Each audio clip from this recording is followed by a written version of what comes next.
Jordy Sullivan, the Fight Dietitian, back on the show. What's going on, man? It's good to get you on. Yeah, thanks for having me back on. Second time round, eh? Get a frequent flyer card after this one. Man, I've been wanting to get you back on for a long time, but it just you're busy, man. Just tell me like what has happened since the last time we talked, cause you've been everywhere. Yeah, when we talked last, I think it was probably like 12 months ago, getting close to Yeah, that, because I'm yeah. pretty sure we were running that testing with Shannon. We were talking about that quite a bit. Hey, so man, lots have happened. So but that was last February, I guess. Yeah, like lots of UFC shows, lots of local shows. Team's gotten a lot bigger. All the boys just arrived. Actually, it's kind of crazy. Like all the team is like just Hey, so, so it's no longer just me running around with meals and running around like a crazy headless chook. So it's a lot more efficient, a lot more easier nowadays, which is good. yeah, man. It's incredible to see what you have done in the last 11 months or so, from being just the operation almost basically on your own to now you just have this huge team of how many people you have? We got eight at the moment. So Eight. yeah, That's team of eight. eight. That's a lot of people, man, working Yeah, alongside yeah. and handling. How many fighters you got the next couple weeks that you're doing their diet? Oh man. So for this week, we've got Brad, Kai, we're looking after Dan, and there's a bunch of other boys at City Kickboxing that we're doing as well. They've on the Eternal card. We've got Casey's fighting over in Perth. Oh man, I'll get my tracker up. There's quite a few. We got Diego Pereira, he's fighting in Eternal. Shannon Ross is defending his belt. We've got, oh man, Stacks. We've got some kickboxers running to us. Sanchai, one of the OGs from City Kickboxing's coming back. Aaron Towers and Mup's coming back for King in the Ring. We got heaps of people, man. So XFC, Eternal, UFC, all over the place. Shuriken. There's a lot going on lately. Um, just looking back at the last year, describe, you know, like what it has been for you to be able to grow into what you have right now, and it's growing bigger and bigger by the day. Just retrospect, like, did you imagine like it being at this point right now? Yeah, I'd describe it as stressful, that's for sure. But yeah, I'm not too sure. I always thought I knew there was a market for it. I definitely knew. I saw how other teams had done it, and I guess like a lot of what I preach now is like, and I think people, because of the client list has kind of grown and we've got some pretty big name guys on there. I kind of say nowadays there's something I think about the company that attracts these guys that keeps them coming over. And I think a big thing is that like my focus, and I tell the whole team, it's like the focus is on making these guys better athletes and using performance nutrition to get a better performance, not using nutrition as a tool for losing weight, which most fighters do. So yeah, man, it's crazy to look back on, like retrospectively. It's been a lot of work. Like there's been a lot of work and a lot of traveling, a lot of flying, lots of different countries and long hours. But yeah, it's really cool to see where it's got to, and it's really cool to see the combat community and coaches and athletes and enthusiasts really get behind it and kind of embrace that side of it and kind of get rid of that whole old school mentality, especially around making weight and weight cutting and just improving their general know-how about nutrition. Yeah, you have the knowledge. There's no doubt about that. Just talk about how important networking is. Yeah, well, I guess that's everything, right? Like you can have all the knowledge in the world, but if you got nowhere to apply it to, it doesn't do a lot. So yeah, man, absolutely. Like I think networking is huge, and that was like a big thing for me. I remember when I got like my first UFC fighter that I took through the Fight Dietitian, like Ben Wynn, and we went down. That was only in 2018, and Ben Wynn took me to a UFC show. We went down there, and then through him, we met other guys. Like I remember meeting Tyson Pedro, and then meeting like Kai Kara France, which kind of started that whole inward journey with City Kickboxing, and then Brenton Mumford was a guy I was working on with very early, who was a close training partner with Brad Riddell, and that's how I met Brad. And then I started working with Brad, and 2 years later now Brad's we're working together for the UFC. Same with Kai. So it's crazy. Yeah, these little networks that you kind of have to. I think at the time you don't realize the importance of it, but yeah, looking back on it retrospectively, yeah, so important. Yeah, the word of mouth and recommendations, it's just huge for someone in your business, because there's so many, you know, people out there doing what you do, but to be one of the elite out of the elites, it's very hard, and networking is a key factor. Yeah, absolutely. I think a lot of my networking is done kind of through like a thirst for knowledge, to be honest. Like I kind of have the theory that you should never settle with what you know. And if you very get comfortable with that, that when you kind of start to slip off. So like I run the podcast as well, and I've had, you know, lots and lots of guests that come on, and all we talk about is combat sports nutrition. And these are guys that are far, far, far smarter than I am. And it's just awesome for me because I can kind of sit back. It's like I'm sitting in lectures every, you know, twice a week that these like experts in all these fields come on, and then they share their knowledge with me. That's like the really cool thing about like 2020 is that there's, you know, in Australia, in Western Australia, Dr. Oliver Barley is running a combat sports specific research group. In Dublin, Ireland, we've got Dr. Brendan Egan and his research group, and John Connor's just released the first paper that looks at bath cutting, like water weight cutting in a bath in a scientific realm. And, you know, I get to talk to him. You know, you got guys over at Liverpool, John Moores, like James Morton and Dr. Carl Langan-Evans, who are doing all this awesome research in how you go about structuring a fight camp and putting how you feed this fighter not to get any metabolic disturbances, and you give them the most calories you can not to get any anything go wrong with their hormones or their metabolism. And I kind of get all that knowledge from them because they want to put it out there and give it out to the world, and I want to take it in. And it's great because I get to put it in, hear it, and play a bit of a middleman, and then directly apply it to my fighters. So yeah, man, it's cool. There's a really cool community of combat sports nutrition professionals, and I think we're all kind of coming together now, and you're starting to see the results of it. I think in terms of nutrition, like I said earlier, like making weight, it's really progressing, and it's progressing pretty fast. What do you? I don't know if we talked about this last time, but in the nutritionist dietitian world, there's one of the biggest beefs going on. You know, it's like behind the scenes. You know what I'm talking about, right? With Mike Dolce and George Lockhart.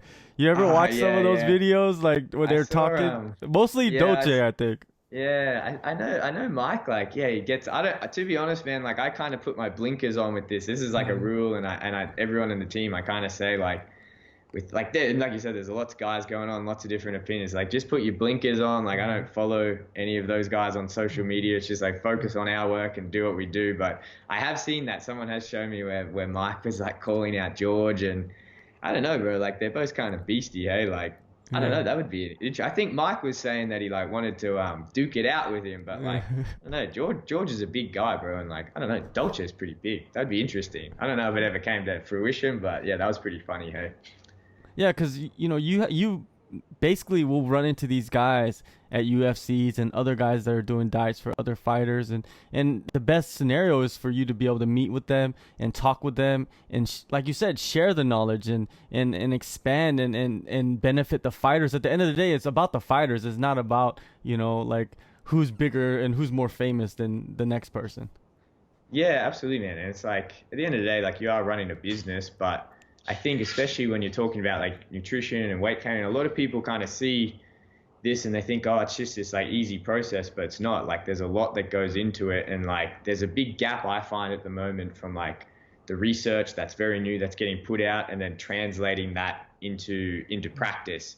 And like I like to think that I'm kind of positioned myself as this middleman between the research and the guys in the trenches. But you know, there's lots of guys who come in, lots of teams that work with UFC athletes, and they do excellent jobs in the trenches, but may not be as informed with the research. But then there's researchers that are really up there, but they don't really know what it's like to be in the sauna or in the bath. So it's like, to me, I just like playing the middleman, right? Like you can learn so much from these guys over here, and you can learn so much from here. But like you said, at the end of the day, it's about keeping the fighters safe. It's about making sure that they're healthy for the long term, and making sure, like more importantly, when they go on that octagon on fight night, you're sending the best version of that person in there.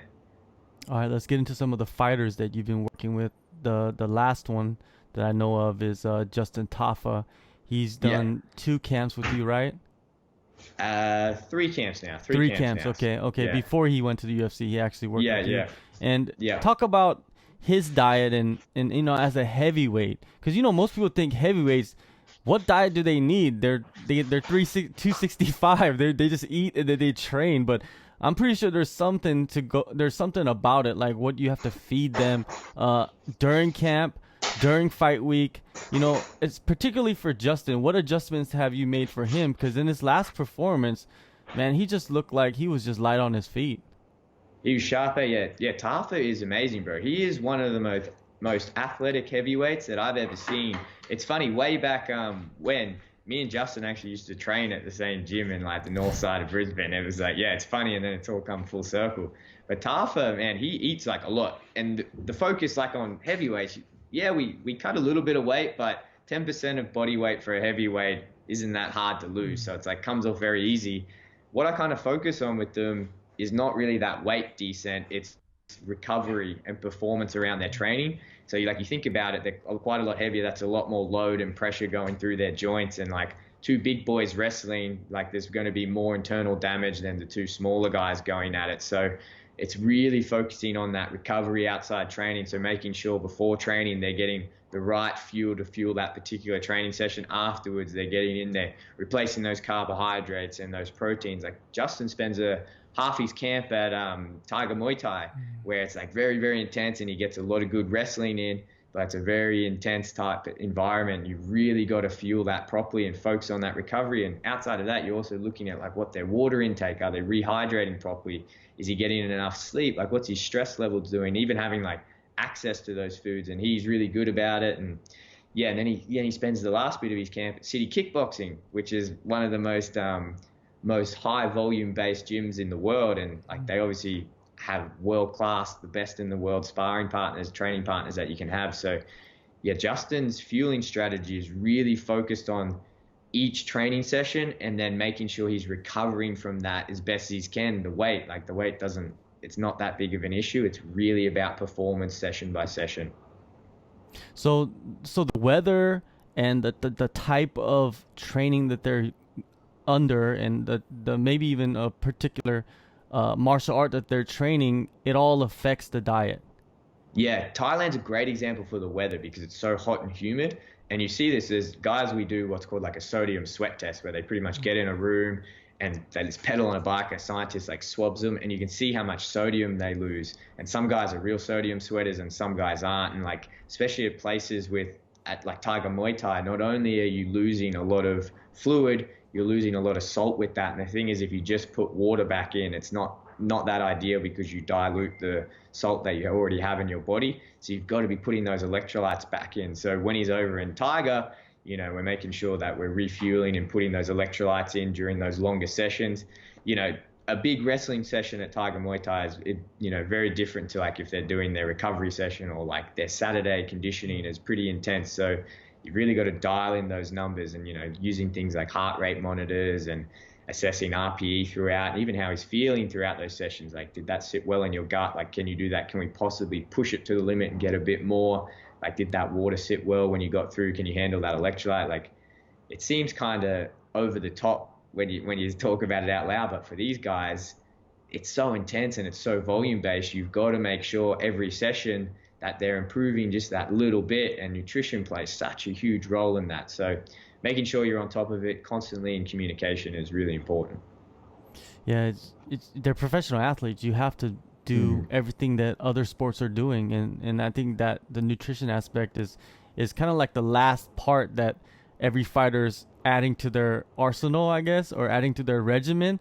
And I think a lot of fighters are seeing the benefits of that, and even the fighters from 5 years ago that were doing it a long time ago before everybody else, they're the ones who were at the top of the division for a long period of time. Yeah, man, it's like funny. I always talk like nutrition. It's hard to say. Like you take two guys and it's like, oh, this guy looked at his nutrition and this guy didn't. Is that necessarily going to make him a better fighter? I think we don't know. Like it's hard to say. But like you said, they're professional athletes, and that mindset of the professional athlete is like, well, I don't want to take that risk. Like I want to do everything I can to make sure I have every single possible advantage over that opponent. And getting that nutrition right is really important, especially like when it comes to like that making weight process. Like you said, guys, 5 years ago, probably doing it a little funny. Now we've got it so dialed in. It's like, it's not even like just about making weight or performing well. It's like we can dial it into like get specific metabolic advantages. Like, okay, we want to make you more explosive, so we're going to feed you this particular way, or we need you more fat adapted for this one because we ran these tests and saw you were too carbohydrate dependent. We need you to be a bit more fat dependent to enhance your recovery between rounds. So you can get really, really tricky with it. And it's those extra 1% or even 0.1%. And maybe for the everyday guy like you and me just rocking up to our jits comps, and it's probably not going to be big. When you're talking about these top 10 UFC fighters, that could be the difference between winning and losing. And most guys want to make sure they've got that advantage on their side. With Kai, he's been with you for a bunch of camps now. Now, is it just you know him so well now to the point where you know exactly what to do every single week, or do you still make adjustments throughout camp? Kai has taken up so much space on my hard drive with his spreadsheets. It's ridiculous. So like for all these guys, it's just about data, right? Like the more data you get on them, the better you understand their body. Like I always say, like the data tells a story. So it's like for every session Kai does throughout the last 5 camps, I have what he burned in every single session, and I've got it written down on a spreadsheet. And to see where that correlates, where he is at that time of camp, and then what we need to feed him and how we need to adjust next week. We've got a pretty good idea. Like me and Kai have this process down pat pretty well. But I always think there's ways to get better. There's always a way to improve. Like make them wait for me and Kai. Like we figured that out 2-3 camps ago. Like right now it's all about, okay, where do you want to be? Where does Eugene want you to be like metabolically? What's the game plan and how can I assist that? It's not so much about making weight. It's like, me and Kai are really dialing in. It's like, how do we get Kai Kara France to go Super Saiyan 1, 2, 3 every single camp? So, yeah, Kai's a good case because he's so disciplined and he sticks to the plan and he's so determined. Like he's one of the easiest guys to work with, and he makes the whole process very easy. All right, Brad, he is a new addition. This is the first time or the second time you're working with him? I actually started working with Brad quite a while ago. I think like end of 2018. Like we did a couple camps together, like before he was in the UFC. So we had a pretty good relationship with each other. We knew, like I guess the whole thing with Brad is like I'd never really copped as much media attention for any other fighter. Like everyone had this idea that Brad was so big and that he'd never fought at lightweight. And to be honest, like Brad is he's such a determined guy. Like he's such an interesting guy to work with because he's so on top of it. And like I always say, like he's probably the only guy I've ever worked with that followed like the post-fight diet. Like I give everyone like this post-fight diet to come out and to make sure like hormones balance out, and like no one really follows it. But Brad actually did, and he's paying dividends for this camp. Like last camp, he kind of banged on about how easy it was, and I was like, yeah, it was good, but we were still like just putting numbers in that spreadsheet. And for this one, like, you know, he flew over to the UFC PI when me, Volk, and Kai were over there, and we went through all the testing through there and got a really good understanding of how Brad's metabolism works and how he responds during different exercise intensities and different training sessions, and what can we do to really make Brad even better of a fighter and make this whole process even easier. So yeah, we've got a lot of data. He takes up a bit of space on the spreadsheets as well. But yeah, I think me and Brad have really got this camp down pat. Like I'm really excited to see how he went. He kind of says that it was a bit different coming down that weight and then coming back up, and carrying himself was a little bit of a challenge. So we've really worked on that with his strength coach, Andrew Wood from Tiger Muay Thai. And Woody's put a phenomenal program in and a lot of good work with Brad. So I'm really excited to see how he holds himself in this fight. I'm really, really excited. He's out of all the guys, he's probably tracking the best out of them, which is it's not surprising to me, but some people might see it surprising.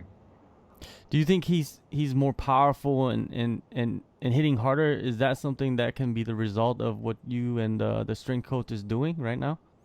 Yeah, it's funny, right? Because like Brad's approach, it was all about like maintaining, putting on a bit of strength. And what we actually wanted to do was put on a little bit of body fat while we're doing that. So you had this period where you're getting these extra calories in, and he really made the most of that during his strength training.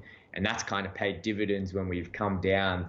Instead of like coming down from here and then going down and getting too low, we've kind of started up here. But we had this period where we were getting like quite a lot of calories in and quite a lot of good carbohydrates. And Woody really took that into account. And yeah, Brad is, let's just say I wouldn't want to be getting punched in the face by him. Yeah, a lot of people are expecting a lot out of Brad. They're expecting a lot out of everybody, but you know, Brad, everybody in from the area, from New Zealand, Australia, just Asia in general, they're all expecting big things out of Brad, and I think Brad's expecting. He puts a lot of pressure on himself to be a top 5 guy in the UFC. Yeah, absolutely. But I think Brad's just one of those guys. It's like all those guys at City Kickboxing. I think when you're there, and I've taken a couple guys from my team because I've kind of described what that environment is like to them and how Eugene kind of leads from the front and how that whole environment is just so conducive to success. And I think unless you've seen it and you've been in there, you don't really understand. But it is. It's like everyone in that gym probably has the potential to do something extremely cool with their career and be extremely successful. And I think that really trickles down from like Eugene and the top guys like Israel and Dan and, you know, Brad and Kai. And it's just like a flow on effect. But I think Brad, yeah, he has a lot of potential to go really far in that division. It would be, I kind of say they're all like a different slice of bread. I think they're just all getting made at a different bakery, to be honest, to the rest of the guys in the UFC. Do you feel that the mentality that City Kickboxing has in general, like most of the fighters have, like that Eugene leads and he leads by example and has them disciplined to the point where everything else is disciplined, and it makes your job somewhat easy for those working with those fighters from that camp?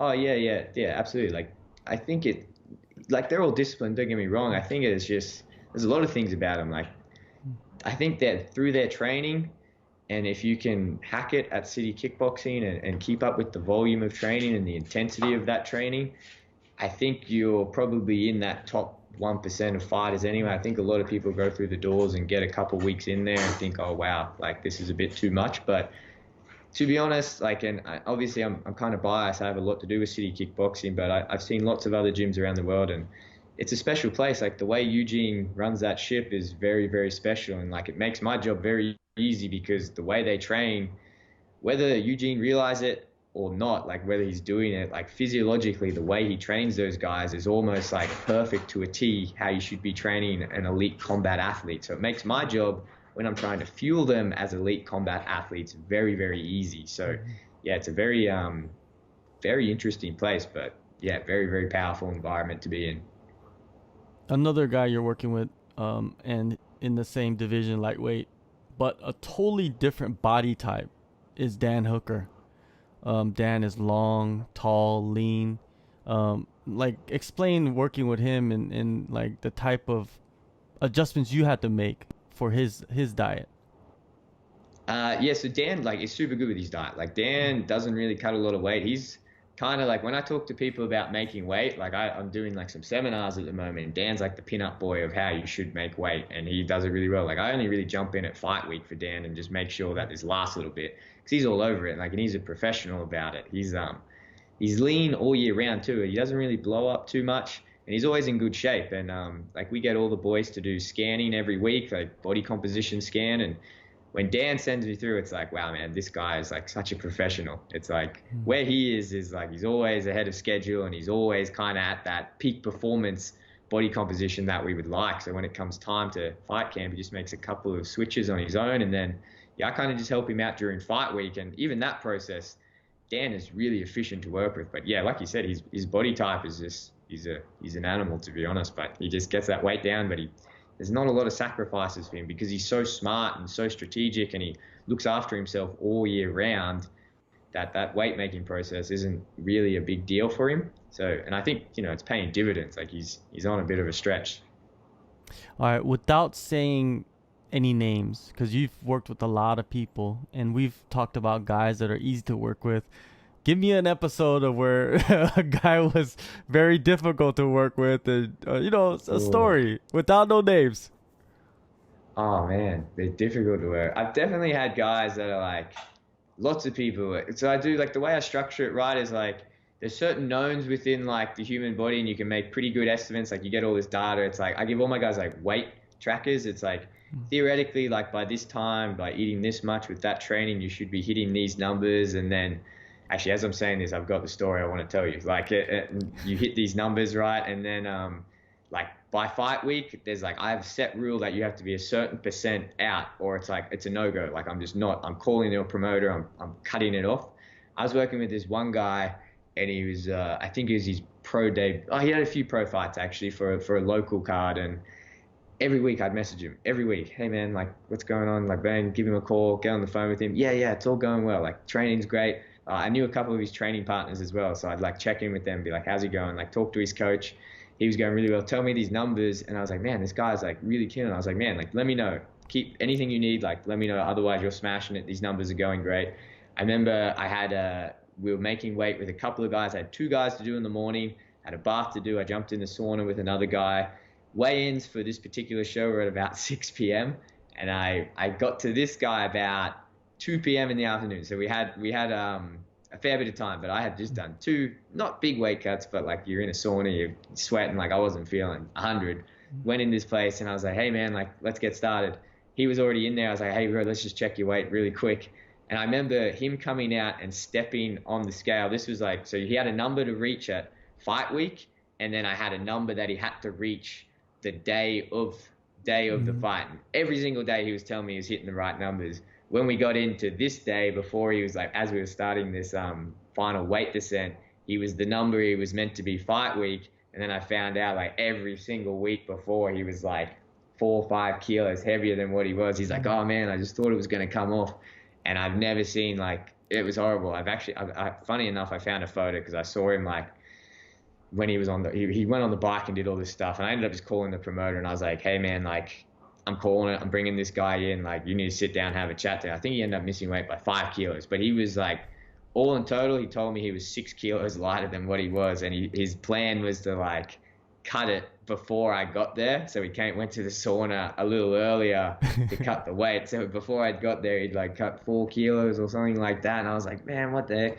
That was probably the worst one and the most frustrating because he just, every week was just like, I thought he was on track, but I guess he absolutely wasn't. And that's a little embarrassing when you rock up to, I knew the promoter quite well and rocked up and said, hey, here's this guy who's 5 kilos overweight. And I'm pretty sure it was for a championship belt as well. So that was a little difficult. Never again, though. Well, that could actually turn into a dangerous situation if you weren't there. Absolutely.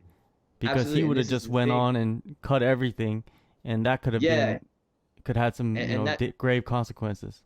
Absolutely. And that's kind of what I sat down and said to him. And I said, man, if we're ever going to work together again, that's an absolute no-no, because like the number that he was trying to cut on this last day was just ridiculous. Like, and even if he did manage to get there, like if he was on that weight when I got there, like you'd know straight away that he'd done that, because like you take his blood pressure, you take his pulse oximeter, you take all these measures, it just gets dangerous. And it's like, that's what it says to me. It's like concerning. It's like, he's a big guy.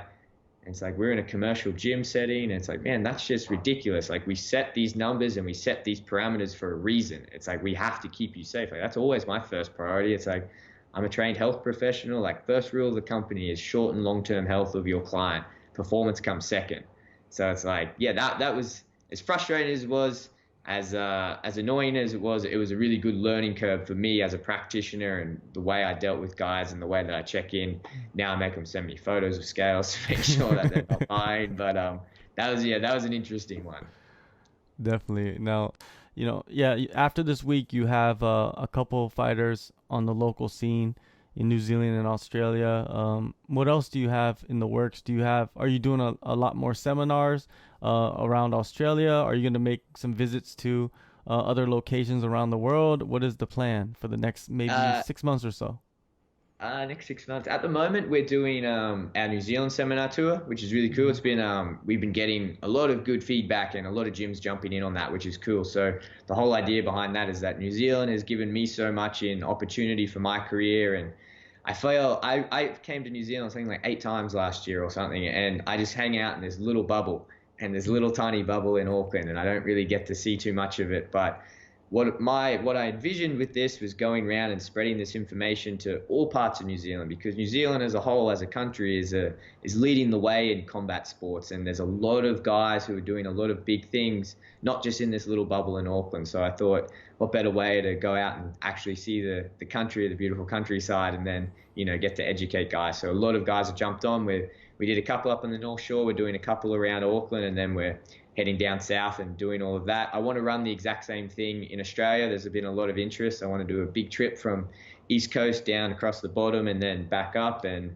yeah, really the next 6 months for me is a lot of education. I just presented for the WA Combat Commission, and we made a lot of good progress, and hopefully we can get something going with the Combat Commission down in Melbourne. But yeah, me and the team have a lot of big plans around educating and kind of releasing formats with the right bodies. And we currently work pretty closely with the UFCPI, and there's a lot of those research groups that I spoke about. And we're all kind of talking about, okay, how do we all have this great information. It's all inside our noggins and we all talk about it, but how do we get it out to the guys that really need it? How do we get it out to the coaches so that they can use it? So it's really cool. So it's education is a really big one. Events wise, yeah, we've got quite a few guys fighting. We've got Case, Diego, a bunch of guys fighting on local cards. There are rumors that UFC is going to be going back to Australia in June, and I think our mate Volk will be fighting on that. I won't say too much more about that because I don't know how much trouble I'll get in, but got those things coming everybody's up. saying that. Yeah. Well, there we go. So we got that, and then lots happening. I don't know. It's kind of hard to. I don't like to think too far ahead. We plan ahead, but then focus on what's happening. Otherwise, you get a bit too distracted from the task that's in front of you. Definitely, man. Well, Jordy, I really appreciate the time, man. I know this week is going to be very hectic, and right now you're probably organizing everything so everything runs like a smooth ship. I'm glad you got your ship. You're the captain of it, and it's sailing smoothly through the ocean. I'm just wondering, the next time I talk to you, maybe you'll be sitting in your office in some high-rise building telling me like, who you're doing your diet for this time, some multi-billionaire or something like that. I don't know. Oh, maybe. I actually have an office, but I never go there, to be honest. I can't justify driving in traffic. I can't do it. And to be honest, I feel like people look at what I do and they think it might be like a really big, extravagant setup, but it's really just me on my laptop sitting on my home office, like at my workbench and just doing that. But I don't know, man. Like I think it's good. I think it's definitely cool how much it's grown. I really appreciate all the support we get, and I think that's the thing that's kind of surprised me the most is that I originally thought we'd be met with a lot of resistance from coaches and athletes, but I think I've got such a good team around me that are all very personable and are all very well educated themselves, and we kind of get along with everyone. So it's like we can just really push this information out. So who knows? Maybe in 12 months we'll be talking from a high-rise office, or we'll be talking from, I don't know, maybe we'll be in Seoul. Who knows what's happening? Exactly, man. Appreciate the time, man, and yeah, good luck to you, man, and everything you're doing. You're spreading the word, and I always support that, and I always support anybody there that's spreading positivity, and that's what you're doing right now. And yeah, man, thank you so much. Yeah, of course, man. Thanks for having me on. Maybe we'll make it a third time sometime soon.